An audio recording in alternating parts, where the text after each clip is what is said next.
Vamos chamar agora o nosso querido Renato Fileve. Vai falar sobre o sistema do canabinoide para a gente e outras cositas mais, né? Porque é um grande pesquisador da área e ele geralmente traz outras coisas também para a gente que acrescentam a mais, né?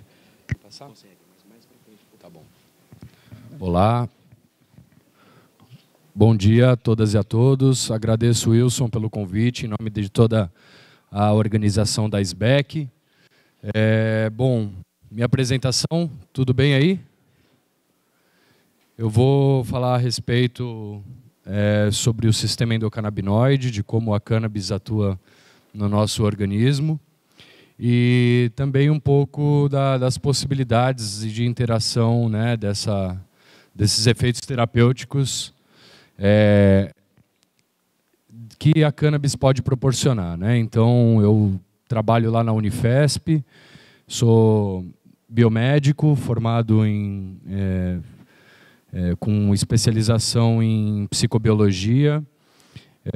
Depois eu fiz doutorado em neurociência e agora eu estou num pós-doutorado na psiquiatria com o professor Dartil Xavier no PROAD, que é o Programa de Orientação e Atendimento a Dependentes.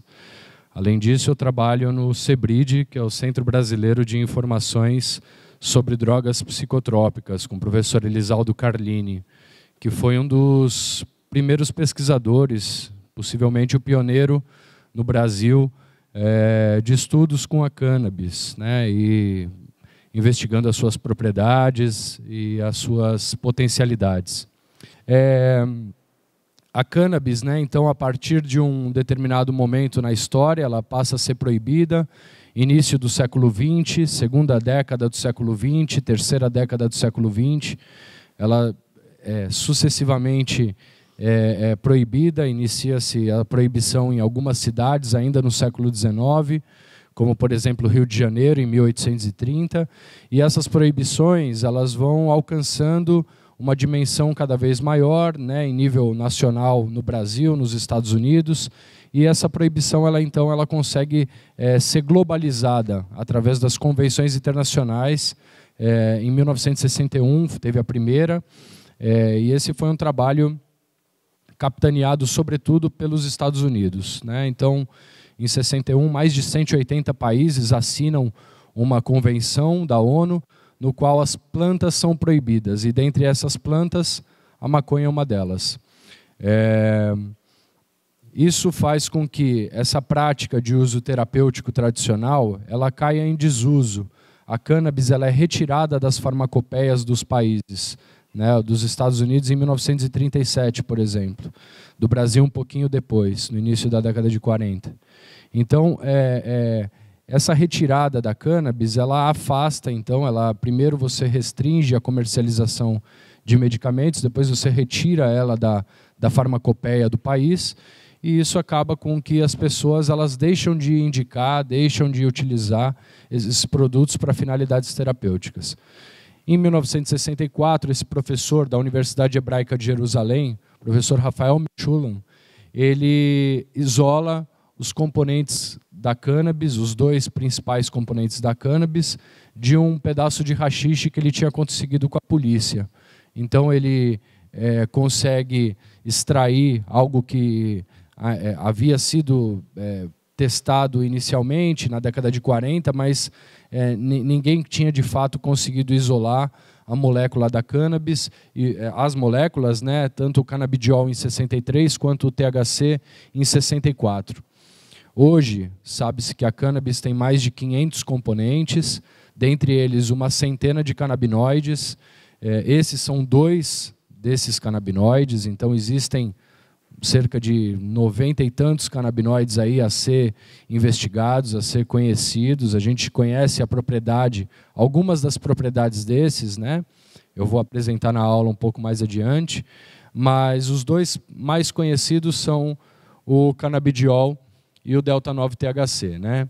O delta-9-THC, ele proporciona as características euforizantes, estimulantes, prazerosas da cannabis, enquanto o canabidiol ele não proporciona esse efeito, né? Mas também apresentam outros efeitos psicotrópicos, como, por exemplo, efeito de ação ansiolítica, diminuição da ansiedade, efeitos antipsicóticos, ou seja, redução de um limiar, né, aumento do limiar para o indivíduo entrar numa psicose, né, ficar fora de si, né, fora da realidade, e também apresenta efeito anticonvulsivante, né, além de anti-inflamatório, neuroprotetor, antioxidante. Então, diversas propriedades os canabinoides compartilham, né? Ambos apresentam esses efeitos,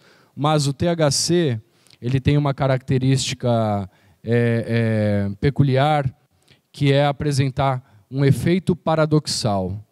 Então, em baixas doses, o THC ele pode se comportar semelhante ao canabidiol e ter um efeito ansiolítico, anticonvulsivante, antipsicótico, só que em altas doses pode ocorrer uma mudança desses efeitos e o indivíduo passa a apresentar efeitos completamente distintos, como uma crise de ansiedade, um surto psicótico ou deflagrar convulsões, né? Então, há algo que já se conhece na cannabis, né, dos seus efeitos, desde o século XIX, quando Moreau de Tours fazia experimentos com altas doses de extratos de cannabis, desde quando, no século XVI, o Garcia da Horta escrevia sobre as boas e as más viagens, só que, ao isolar os componentes, a gente conseguiu perceber que a maconha ela não era apenas uma molécula que proporcionava efeitos, e que outras moléculas elas poderiam ser capazes de, juntas, assumir um efeito distinto do que se fossem dados separadamente, né? Então, dada a descoberta do professor Raphael Mechoulam na década de 60, há um aumento exponencial de publicações com canabinoides, né? PubMed é uma base de dados científica, né? Então, a gente pode acompanhar aqui que o verbete cannabis ele foi citado em cerca de 500 publicações, né, até o início da década de 70, quando, nos Estados Unidos, o presidente Richard Nixon ele assume uma postura de combate ainda mais incisiva em relação à política de drogas, né? Então, se assina aqui, no início da década de 70, a segunda convenção da ONU, né, onde se proíbem as substâncias, incluindo o THC e diversas outras substâncias psicoativas, e isso faz com que entre em prática a política de guerra às drogas, né? E essa política de guerra às drogas, então, a ciência, como ela não está dissociada da sociedade, também sofre em decorrência dessa política, e as pesquisas com cannabis entram em desuso nessa época. Até cerca da década de 90, quando a professora Ellen Hobbit, dos Estados Unidos, descobre o receptor canabinoide do tipo 1. A partir da descoberta do receptor canabinoide do tipo 1 e, posteriormente, do canabinoide tipo 2, reacende, né, o interesse dos pesquisadores da pesquisa com canabinoides. Ainda na década de 90, o professor Raphael Mechoulam ele isola a anandamida. A anandamida ela é o primeiro endocannabinoide descrito, né? Endocannabinoide é um canabinoide que nós produzimos dentro do nosso corpo, né? Então, essa molécula aqui, ela cumpre a função fisiológica, né? Ou seja, ela atua nesse receptor descoberto pela Ellen Hollett, proporcionando efeitos, né, ações que o organismo demanda, né, e que a cannabis ela imita, de certa forma, essa molécula para atuar naquele receptor, né? Então, a anandamida, o professor Carlini chama de a nossa maconha endógena. Então, é o que nós produzimos um análogo bastante semelhante com os canabinoides produzidos pela planta. Tá? Então, vem do sânscrito, tá? Significa bem-aventurança, alegria, felicidade extrema, devido aos efeitos, né, da anandamida. Aqui está o outro endocannabinoide, né, o 2-araquidonoilglicerol, ou 2-AG, e eles também atuam, esse também atua no receptor canabinoide do tipo 1. Tá? Essa daqui é uma sinapse clássica do sistema endocannabinoide. Tá? Ele serve para modular a atividade de outros sistemas de neurotransmissão, como, por exemplo, as monoaminas, né, dopamina, noradrenalina, serotonina, GABA, glutamato, acetilcolina. Diversos sistemas de neurotransmissão são regulados pelo sistema endocannabinoide. O sistema endocannabinoide, como ele funciona? Basicamente, há uma liberação desses neurotransmissores na fenda sináptica, que é o espaço de comunicação entre duas células nervosas, né? Há um terminal pré-sináptico desse neurônio e um terminal pós-sináptico nessa sinapse, né? Nessa comunicação. O neurotransmissor é liberado, ele se liga aos receptores que estão na membrana do pós-sináptico, sinalizando para o interior da célula que essa comunicação química foi realizada. Essa comunicação química realizada, ela sinaliza para algumas enzimas que estão presentes nessa membrana a produzirem endocannabinoides. Esses endocannabinoides são liberados na fenda e se ligam no receptor canabinoide do tipo 1, que está no terminal pré-sináptico. Essa ligação, ela sinaliza para o interior da célula que a comunicação já foi realizada, então que não há mais necessidade de liberar neurotransmissores, evitando assim um gasto energético desnecessário, né?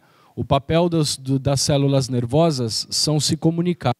Então, um impulso elétrico ele percorre o corpo da célula até chegar ao seu final. No seu final, esse impulso elétrico ele se transforma em químico e há então uma liberação de neurotransmissores. Esses neurotransmissores eles alertam para a célula seguinte, para a célula adjacente, que esse sinal e esse impulso elétrico ele tem que ser continuado caso essa neurotransmissão seja para excitar, né, para ativar um outro neurônio. Então, essa função ela ocorre constantemente no nosso cérebro. E o papel do sistema endocannabinoide, então, é regular essa atividade de comunicação entre as células. Ele é chamado como um neurotransmissor retrógrado, né? Ele atua de maneira contrária ao impulso nervoso, né? ao trajeto da comunicação, né, elétrica. E os canabinoides presentes na planta, eles também atuam nesse receptor canabinoide do tipo 1.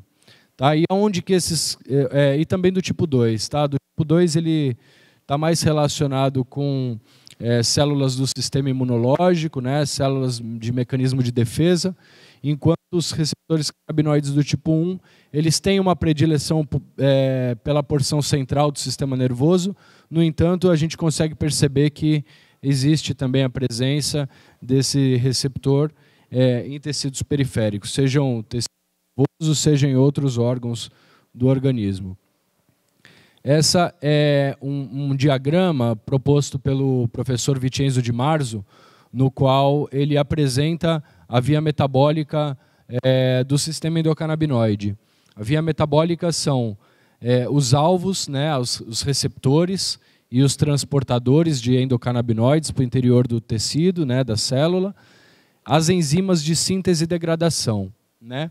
E o que ele fala, um resumo dessa via metabólica, que ele enfatiza é a complexidade, né, que é óbvia, a redundância, ou seja, mais de uma enzima realiza a mesma tarefa, seja de degradação, seja de síntese dos endocannabinoides, né, mostrando então a importância da manutenção do funcionamento desse sistema, e também a promiscuidade, ou seja, os fitocannabinoides eles são capazes de interagir com diversas etapas desse metabolismo, né? sejam enzimas de degradação, sejam canais iônicos, receptores metabotrópicos, transportadores, etc. Por aí vai. O sistema endocannabinoide, né, ele cumpre um papel fisiológico importante no nosso organismo, mas também ele está relacionado com processos psicológicos, metabólicos e patológicos que acometem os indivíduos.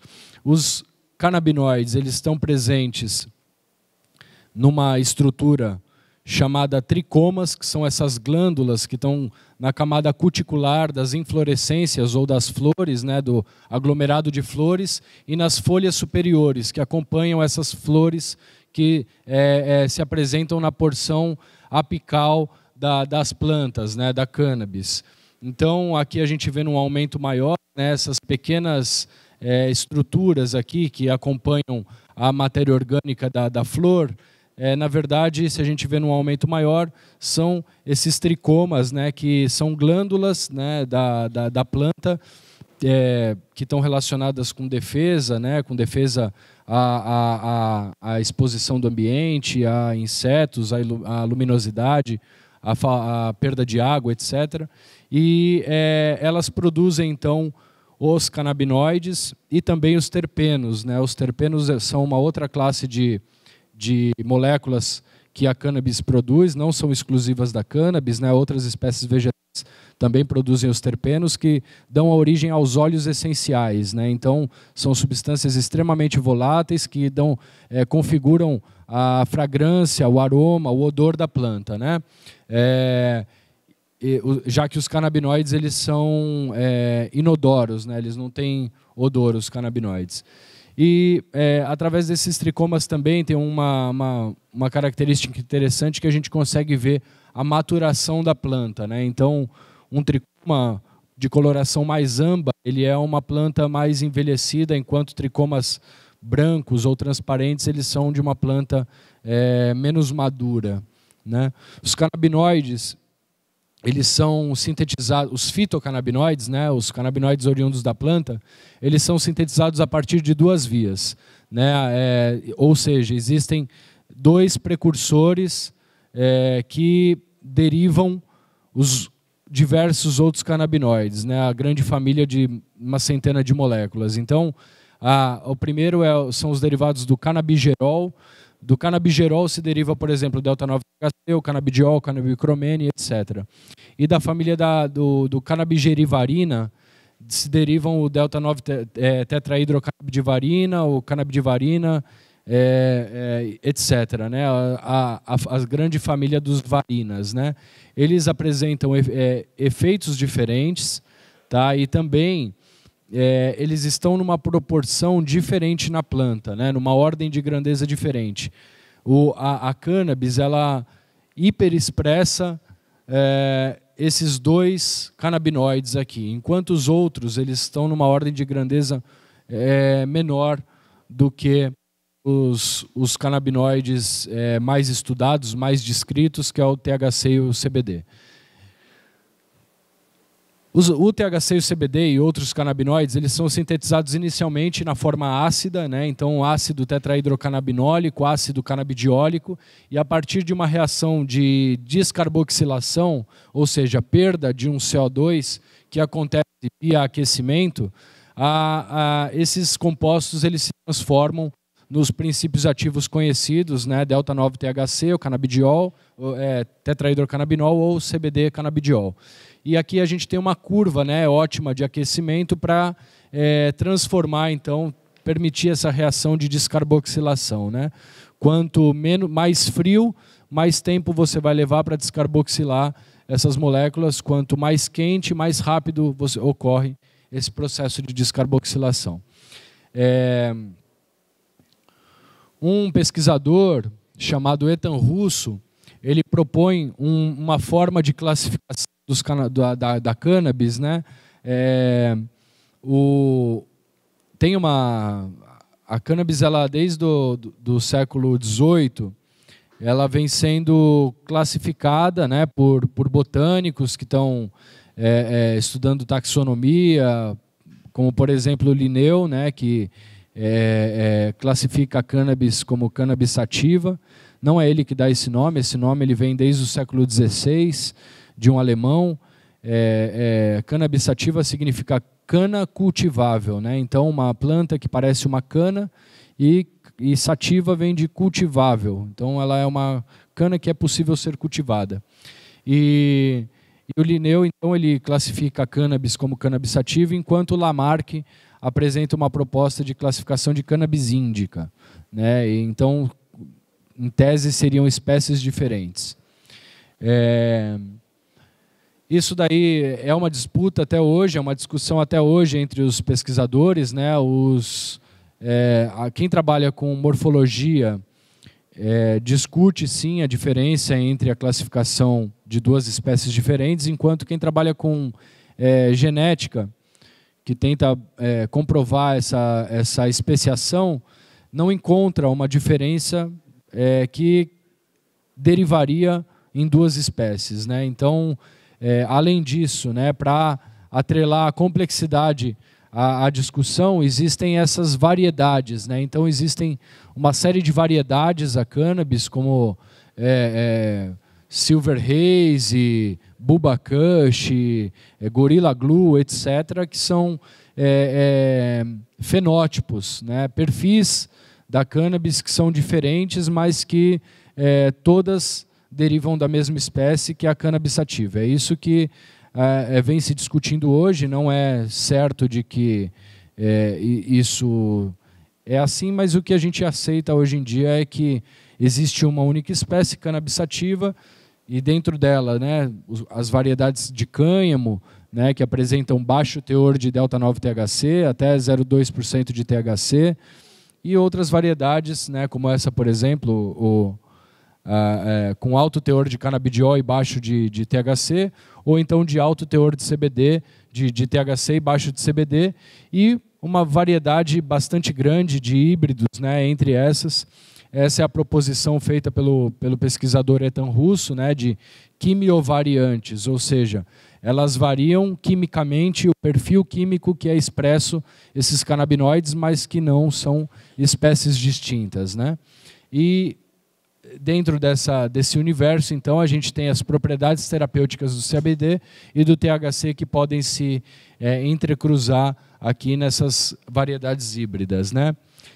Um resumo do sistema endocannabinoide, então, né, seria esse daqui, né? Ele é um regulador fisiológico da homeostase ou do equilíbrio metabólico e energético do organismo, né? Modulador dos outros sistemas de neurotransmissão, como eu falei, monaminas, GABA, glutamato, acetilcolina, e há uma hipótese de que sua deficiência pode desencadear uma série de enfermidades, né?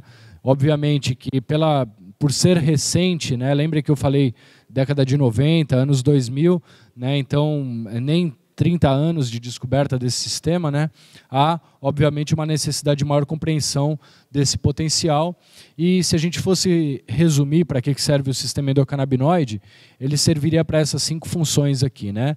Ele é capaz de fazer o organismo relaxar, ele aumenta o apetite, ele induz o sono, ele auxilia um esquecer fisiológico, né? Principalmente no sono e nos sonhos, o papel reparador de selecionar as memórias que são necessárias se manter no organismo e aquelas que a gente precisa esquecer para reparar nosso sistema, e também de proteção, sobretudo neuroproteção, um papel de imunomodulação, de proteção do tecido nervoso, das células nervosas de algum dano, e também, obviamente, um alvo farmacológico para diversos tipos de enfermidades.